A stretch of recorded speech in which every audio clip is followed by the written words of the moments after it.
નમસ્કાર વિદ્યાર્થી મિત્રો, તમારું બધાનું સ્વાગત છે અમારી ચેનલ મેથ સાયન્સ માસ્ટર ની અંદર. આપણે ધોરણ 10 ની અંદર વિજ્ઞાન વિષયમાં આજે બીજો લેક્ચર ભણવા જઈ રહ્યા છીએ, જેમાં પાઠ નંબર 10 પ્રકાશ, પરાવર્તન અને વક્રીભવન. પરાવર્તન અને વક્રીભવનની ઘટનાઓ આપણે પહેલા લેક્ચરમાં ભણી ગયા. ચાલો આજે કંઈક નવું જોઈએ કે કોઈ પણ અરીસા ઉપર જ્યારે પ્રકાશનું કિરણ આપાત થાય ત્યારે તેની અંદર કઈ ઘટના જોવા મળે છે, કેવા પ્રકારનું પરાવર્તન થાય છે, ક્યાંથી પરાવર્તન થાય છે, બધા કિરણો કઈ જગ્યાએ એકત્રિત થાય છે, એ આજના લેક્ચરમાં આપણે ભણવાના છીએ. આ પહેલા તમે પણ જાતે જો આ આકૃતિઓ શીખવા માંગતા હો તો તમે પેન્સિલ પછી એક સ્કેલની જરૂર પડશે, બરાબર? અને પ્રેક્ટિસ કરવાથી તમે વિધાઉટ એટલે કે કોઈ પણ ગોળાકાર અથવા ગોલી અરીસો દોરવો હોય ત્યારે કોઈ પણ વસ્તુની જરૂર વગર કરવું હોય તો થોડીક પ્રેક્ટિસની જરૂર પડશે, બરાબર? ધ્યાન આપજો. ચાલો જોઈએ આપણે કિરણાકૃતિના ઉપયોગ દ્વારા ગોળીય અરીસાઓ વડે રચાતા પ્રતિબિંબોનું નિરૂપણ. અહીં સૌપ્રથમ આપણે દોરીએ અંતર્ગોળ અરીસો. યાદ રાખો, અંતર્ગોળ અરીસો અંદરની સપાટી છે એની ઉપર પ્રકાશના કિરણો આપાત થશે. બહારની સપાટી છે એ કેવી હશે? પરાવર્તક સપાટી હશે. આનો અર્થ એવો થયો કે એના પાછળના ભાગની અંદર સિલ્વર એટલે કે ચાંદી અથવા રજત જેવું એક પાતળું સ્તર આવેલું હોય છે, સિલ્વર આયોડાઇડ નું કે એનું, બરાબર? કે જેના કારણે આ સપાટી પારદર્શક માંથી અપારદર્શક બને છે. તો આ અંતર્ગોળ અરીસો સૌપ્રથમ દોર્યો. ત્યારબાદ બરાબર ધ્યાન રાખો કે સૌપ્રથમ એનું એક કેન્દ્ર લઈ લો, જેને આપણે કહી દઈશું ધ્રુવ. આ જે છે એમ ડેશ, આની કહેવાય દર્પણ મુખ. એટલે અરીસાનો જેટલો છેડો આપણે જોઈ શકતા હોય, કુલ તો એ ગોળાકારમાંથી બનાવેલો છે, પણ જે ભાગ જોઈ શકાય એને કહેવાય દર્પણ મુખ. હવે મુખ્ય અક્ષ સૌપ્રથમ આપણે દોરવાની છે. તો આ થઈ ગઈ મુખ્ય અક્ષ. મુખ્ય અક્ષ દોર્યા પછી દર વખતે એક કામ આવું કરવાનું છે કે ચોક્કસ માપ, ધારો કે ધ્રુવથી 1 સેન્ટીમીટર ના અંતર ઉપર F લખ્યું તો ફરીથી 1 સેન્ટીમીટર ના અંતર ઉપર C લખવાનું. આ મુખ્ય કેન્દ્ર, આ થઈ ગયું વક્રતા કેન્દ્ર. હવે સૌપ્રથમ આપણે મુખ્ય અક્ષને સમાંતર એટલે કે મુખ્ય અક્ષ આ દિશામાં છે અને સમાંતર કોઈ પણ એક કિરણ એની અંદર અથવા એના ઉપર આપાત થાય છે. તો ચાલો જોઈએ. આ થઈ ગયું મુખ્ય અક્ષને સમાંતર. આમ તો ઘણા બધા કિરણો દોરી શકાય, પણ આપણે એવી જરૂરિયાત છે નહીં. તો મુખ્ય અક્ષને સમાંતર જે કિરણ આપાત થાય એ હંમેશા પરાવર્તિત થઈને, બરાબર, આ F માંથી પસાર થાય છે. એટલે આ દોરતી વખતે બરાબર ધ્યાન રાખવાનું, બરાબર ધ્યાન આપજો. મુખ્ય અક્ષને સમાંતર આપાત થતું કિરણ મુખ્ય કેન્દ્ર F માંથી પસાર થાય છે. હવે જોઈએ આપણે બહિર્ગોળ અરીસા માટે આકૃતિ. બહિર્ગોળ અરીસાની રચના પણ ખૂબ સહેલી છે. અંદરની સપાટીની કેવી હોય છે? બરાબર, પરાવર્તક, ટૂંકમાં બહારનો ભાગ છે પરાવર્તકની જેમ વર્તે. આ થઈ ગયું ધ્રુવ P, અંદર બિંદુ F, એના અંદર બિંદુ C. હવે આમાં પણ આપણે મુખ્ય અક્ષને સમાંતર કોઈ કિરણ આપાત કરીએ.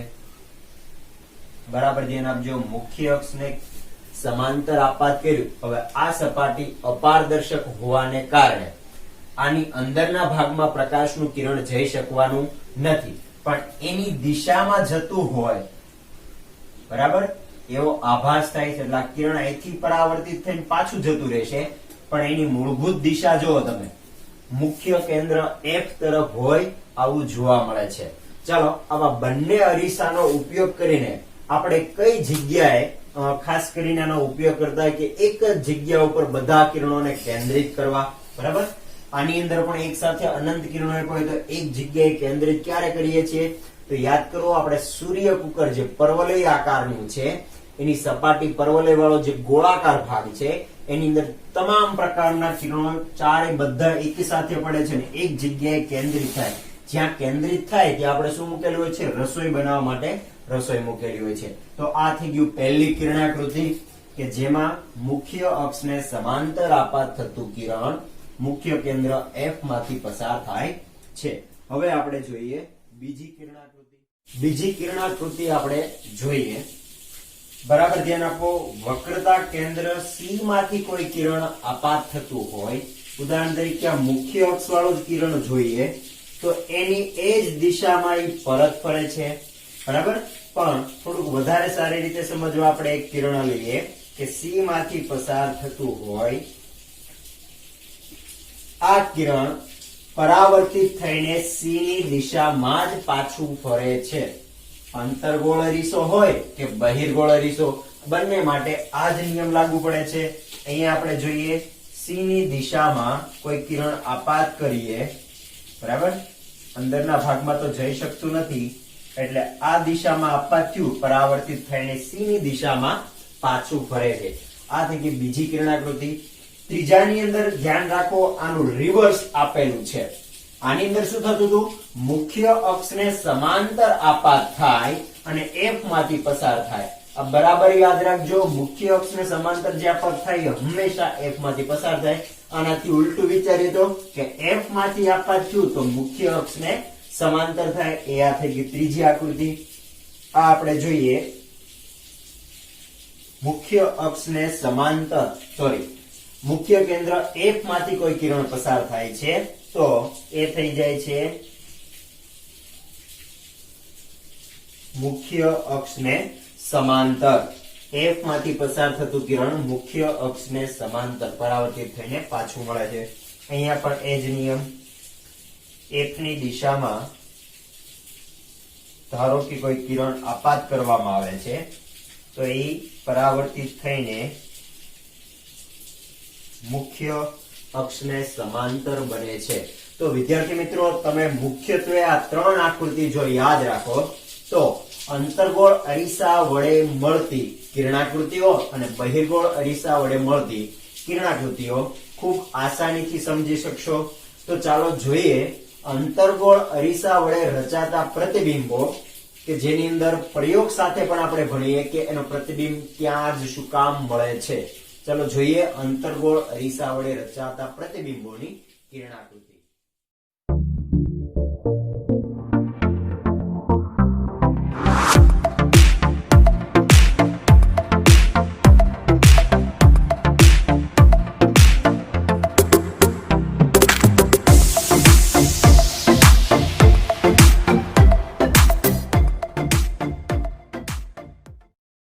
વસ્તુને અનંત અંતરે મૂકતા તેના દ્વારા રચાતું પ્રતિબિંબ F ઉપર પડદા ઉપરના બિંદુ ઉપર જોવા મળે છે.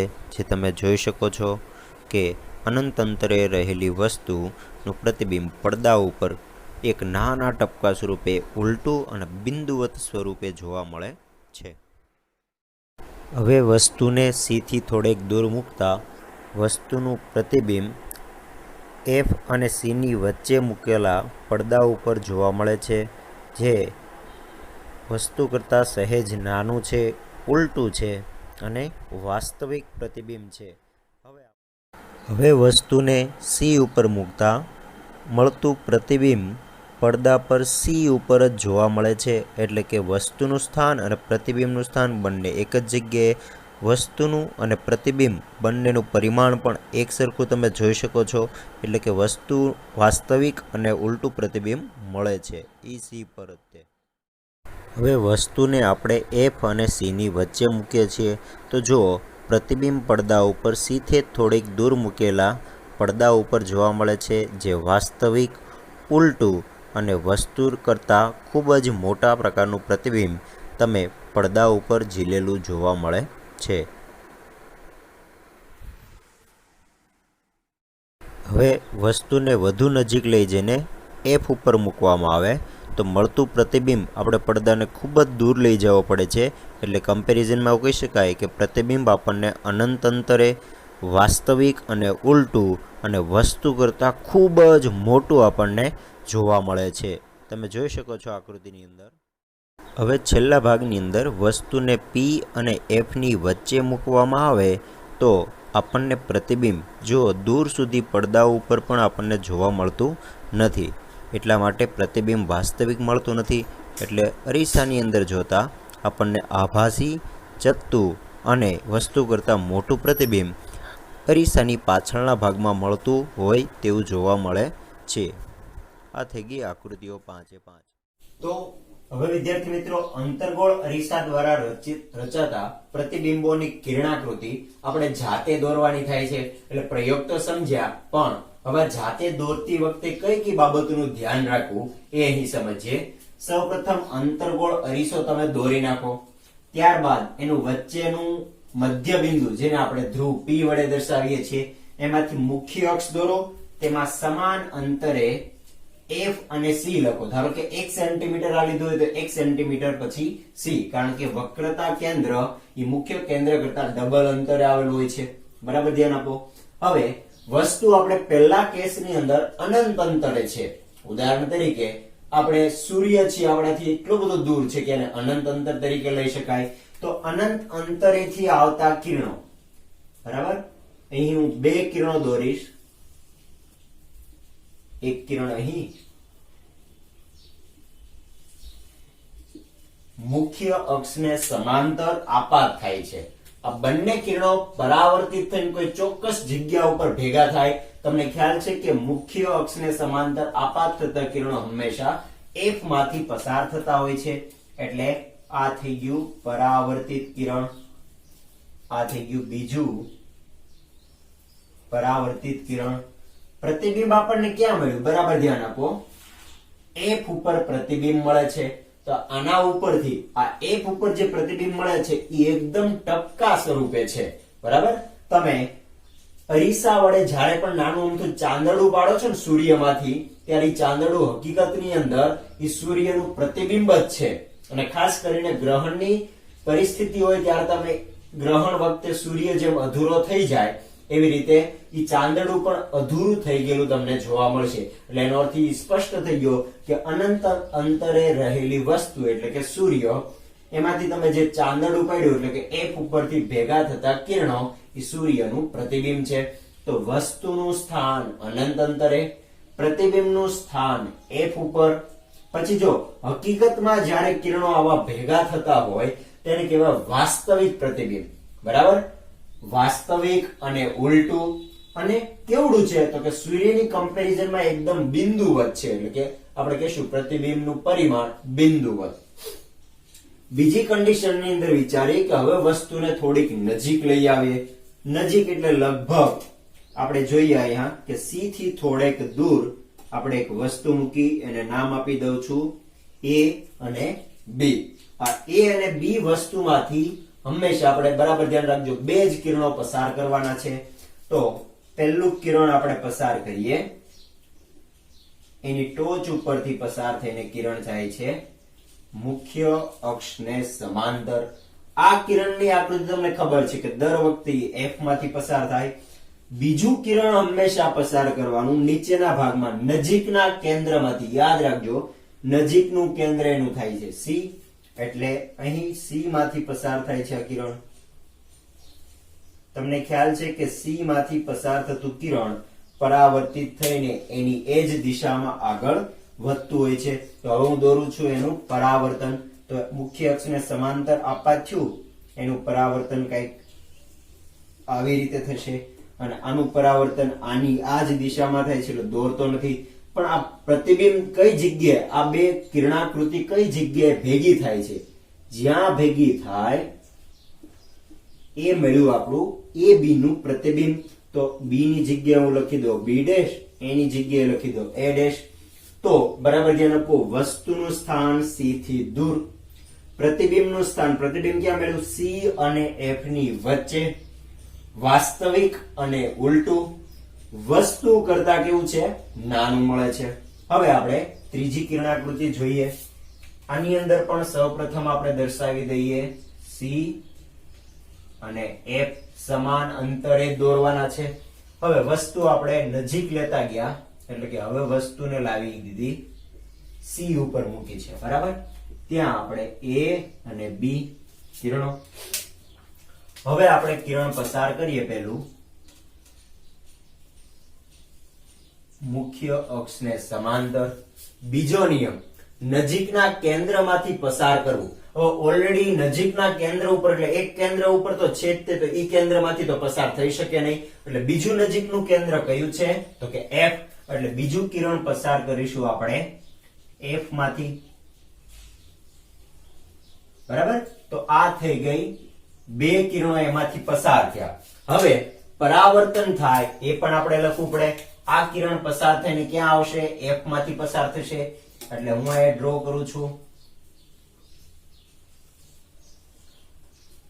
બીજું કિરણ અહીંથી પરાવર્તિત થઈને એટલે કે F માંથી પસાર થયું હોય ક્યાં જાય? મુખ્ય અક્ષને સમાંતર. એટલે અહીં ડ્રો કરું છું મુખ્ય અક્ષને સમાંતર.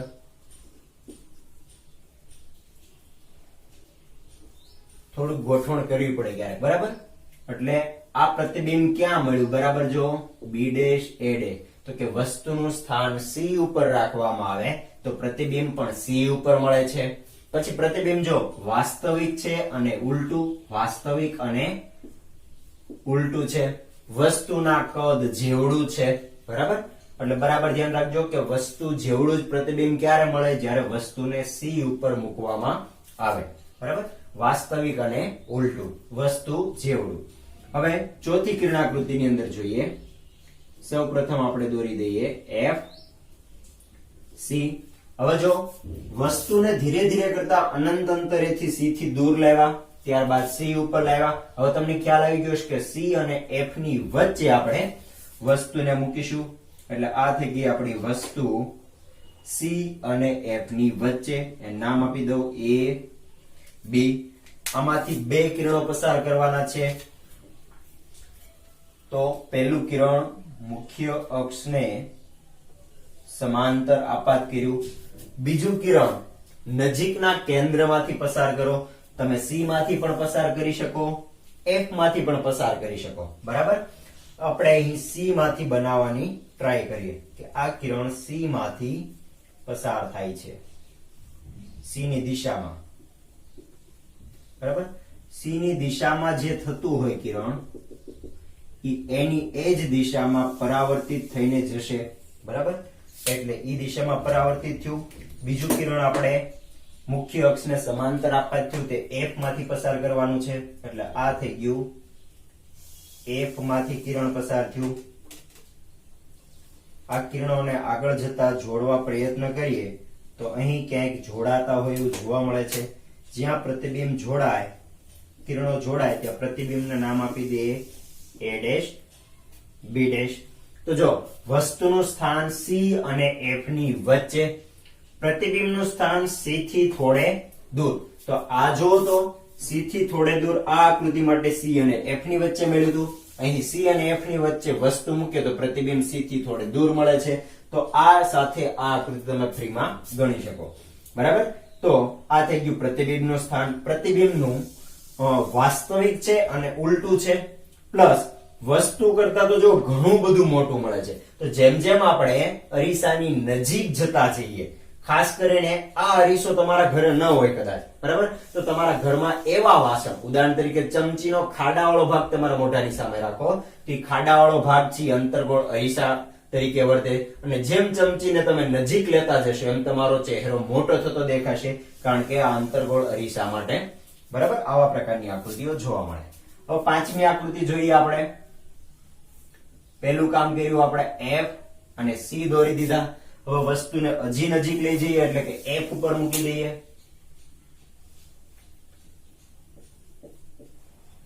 F ઉપર વસ્તુને મૂકતા એમાંથી નીકળતા કિરણાકૃતિ આપણે દોરીએ.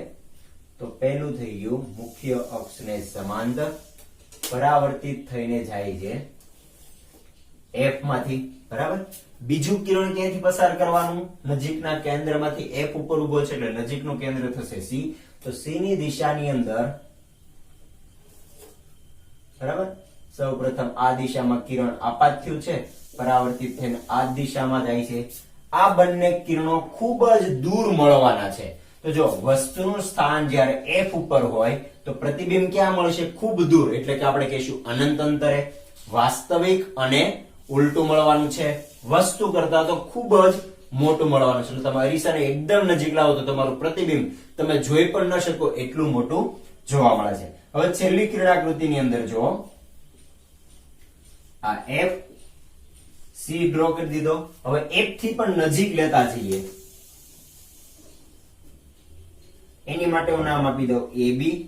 હવે પહેલું કિરણ આપણે પસાર કરીએ, મુખ્ય અક્ષને સમાંતર આપાત કર્યું તો આમાંથી પસાર થતું કિરણ તમને ખ્યાલ છે કે દર વખતે ક્યાંથી પસાર થવાનું છે? F માંથી. હવે જો તમારી ટેક્સ્ટ બુક ની અંદર આવું આપેલું છે કે વસ્તુમાંથી કિરણ અથડાઈને પાછું ફરી શકતું નથી. તો બીજું એક કિરણ હું અહીં ડ્રો કરું છું, બરાબર ધ્યાન આપજો કે કોઈ પણ કિરણ આપાત કોણ અને પરાવર્તન કોણના મૂલ્ય સમાન, તમે આવું ભણી ગયા, બરાબર. તો અહીં કઈક થીટા એંગલે આપાત થયો તો અહીં કઈક થીટા એંગલે પરાવર્તિત થશે, એટલે એક કિરણ અહીંયા ડ્રો કર્યું. બીજું કિરણ આપણે સી માંથી ડ્રો કરવાના છીએ, તો આ સી માટે હું આકૃતિ દોરું છું કે આ સી ની દિશામાં, બરાબર, સી ની દિશામાં ગયું ત્યાંથી પરાવર્તિત થઈને એ દૂર જતું રહ્યું. તો જો વિદ્યાર્થી મિત્રો આ બંને કિરણો, આ આકૃતિને હવે જરૂર નથી એટલે આ ભાગ હું કાઢી નાખું છું, બરાબર, કારણ કે વસ્તુમાંથી કિરણ પસાર થઈ શકતું નથી. એટલે આપણે કયા બે કિરણો પસંદ કર્યા? એક તો મુખ્ય ધ્રુવ ઉપર પસાર થતું કિરણ આપાત કોણ ને પરાવર્તન કોણના મૂલ્ય સમાન, એક ઈ આકૃતિ દોરી. બીજું આપણે સી ની દિશામાં એક કિરણ પસાર કર્યું. આ બંને કિરણો તો છૂટા પડતા જાય છે એટલે ક્યારેય ભેગા થવાના નથી. પણ આ આકૃતિને જો પાછળની તરફ આપણે લંબાવીએ તો અરીસાના પાછળના ભાગમાં તમને એક પ્રતિબિંબ જોવા મળે છે. આ પ્રતિબિંબ હકીકતમાં કિરણો ભેગા નથી થતા એટલે આને આપણે કહીશું આભાસી અને ચત્તુ પ્રતિબિંબ. જેમાં કિરણો ભેગા ન થતા હોય તેને કહેવાય આભાસી પ્રતિબિંબ. અહીંયા જો આભાસી અને ચત્તુ છે, વસ્તુ કરતા મોટું કિરણ તમને જોવા મળે છે. તો આ થઈ ગઈ અંતર્ગોળ અરીસા માટે રચાતા પ્રતિબિંબો. ખાસ યાદ રાખજો આ એક જ આકૃતિ એવી છે કે જેમાં આભાસી પ્રતિબિંબ મળે, બાકી બધાની અંદર વાસ્તવિક મળે છે. બીજું, દરેકની અંદર ઉલટા પ્રતિબિંબ મળે છે. આ એક જ કિરણાકૃતિ માટે ચત્તુ પ્રતિબિંબ મળે છે. એટલે આ થઈ ગયું આનું અપવાદ કિરણાકૃતિ. એટલે વિદ્યાર્થી મિત્રો આ 6 કિરણાકૃતિમાંથી અલગ અલગ રીતે પ્રશ્ન પૂછાતા હોય છે, જેમાંથી તમને કોઈ પણ કન્ડિશન આપેલી હોય કે આ જગ્યા ઉપર ધારો કે 2F પર અથવા વક્રતા કેન્દ્ર C ઉપર વસ્તુ મૂકેલી છે તો તેના માટેની પ્રતિબિંબ અથવા કિરણાકૃતિ દોરો, બરાબર. 1 અથવા 2 માર્કની અંદર આવો પ્રશ્ન પૂછાય તો તમને ક્યારે આવડશે? તો કે આજના તમારે હોમવર્કની અંદર ખાસ કરવાનું છે કે આ તમામ પ્રકારની કિરણાકૃતિ દોરવાની છે અને એક વખત દરેકની સાથે વસ્તુનું સ્થાન, પ્રતિબિંબનું સ્થાન, પ્રતિબિંબનું પરિમાણ અને પ્રતિબિંબનું કદ આ લખવાનું ભૂલશો નહીં, બરાબર. 1 અથવા 2 વખત આવું લખો તો તમારે ખૂબ સરસ પ્રેક્ટિસ થઈ જશે અને આસાનીથી તમે એને. તો જો વિદ્યાર્થી મિત્રો હવે તમે અંતર્ગોળ અરીસો અને બહિર્ગોળ અરીસો જોયો જ છે, છતાં ન જોયો હોય કદાચ તો વ્યવહારની અંદર આપણે આવા અરીસાની જેવી ચળકતી સપાટી આપણી સમક્ષ હોય છે. અહીંયા જો આ ચમચી આપેલી છે, આવી ચમચી જેવી કોઈ પણ ચળકતી વસ્તુ કે જેની અંદર તમે તમારો ફેસ જોઈ શકો એવી લ્યો. એનો અંદરનો આ ભાગ જો, આ સપાટી કેવી છે, અંદરના ભાગની અંદર ત્યાંથી પ્રકાશના કિરણ આવે અને પરાવર્તિત થઈને જાય. એટલે આ સપાટી કોના જેમ વર્તે છે? અંતર્ગોળ અરીસા તરીકે. હવે આ જ ચમચીને ઉલટાવી દો તો આ બહારની સપાટીની અંદરથી કોઈ પણ કિરણ આવે છે અને પરાવર્તિત થઈને જાય છે, તેની બહારની સપાટી થઈ ગઈ તમારો બહિર્ગોળ અરીસો અને આ અંદરની સપાટી થઈ ગઈ તમારો અંતર્ગોળ અરીસો. તો હવે આપણે જોઈએ બહિર્ગોળ અરીસા વડે રચાતા પ્રતિબિંબો. તો જો બહિર્ગોળ અરીસાની અંદર 6 કિરણાકૃતિ ભણવાની જરૂરિયાત નથી. શું કામ? તો કે એની અંદર 2 જ પ્રકારના પ્રતિબિંબ મળે છે. એક તો પહેલું અનંત અંતરેથી જે પ્રકાશના કિરણો આવે છે એની માટે આપણે સૌપ્રથમ કિરણાકૃતિ દોરીએ કે અનંત અંતરેથી, ધારો કે આ આપણે 2 કિરણ દોર્યા, આ એક, આ થઈ ગયું બીજું કિરણ. આ બંને કિરણો પરાવર્તિત થઈને F માંથી પસાર થવા જોઈએ. હવે અંદરના ભાગમાં તો F તરફ આવી શકે એમ છે નહીં, એટલે હવે એ ક્યાં જશે? પ્રકાશનું કિરણ બહારના ભાગમાં, એટલે F ની દિશામાં એ પરાવર્તિત થાય છે, બરાબર. બાકીની ડેશ લાઈન કરી દેવાની કે F માંથી પસાર થતો એવો ભાસ થાય.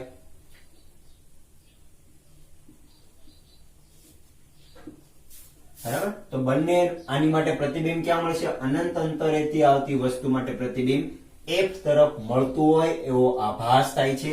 એટલે વસ્તુનું સ્થાન અનંત અંતર, તો પ્રતિબિંબનું સ્થાન F ઉપર. કેવું છે? હકીકતમાં કિરણો ભેગા થયા તો કે નહીં, એટલે કે આભાસી અને ચત્તુ પ્રતિબિંબ મળે છે. બરાબર યાદ રાખજો, આભાસી અને ચત્તુ.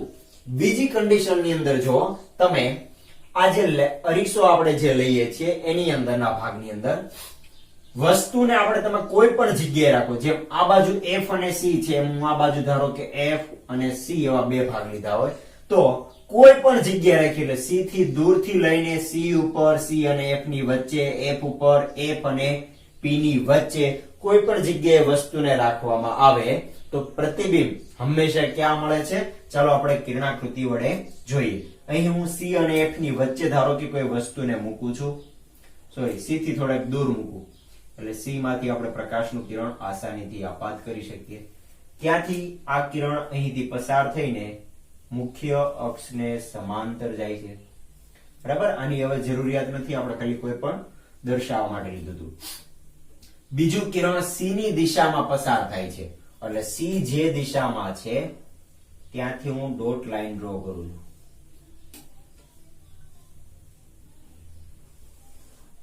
તો આ બે કિરણો આપાત થયા. પહેલું થયું મુખ્ય અક્ષને સમાંતર, બીજું કિરણ છે C ની તરફ જાય છે. હવે C ની તરફ જે કિરણ જાય છે એનું તમને ખ્યાલ છે, બરાબર, કે C ની તરફ જે કિરણ જતું E ની એ જ દિશામાં પરત ફરે છે, એટલે આ થઈ ગઈ પરાવર્તિત કિરણની દિશા. મુખ્ય અક્ષને સમાંતર આપાત થયું એ F માંથી પસાર થવું જોઈએ, એટલે આ થઈ ગયું F ની દિશામાંથી પસાર થતું હોય એવું. તો જો પ્રતિબિંબ ક્યાં મળ્યું?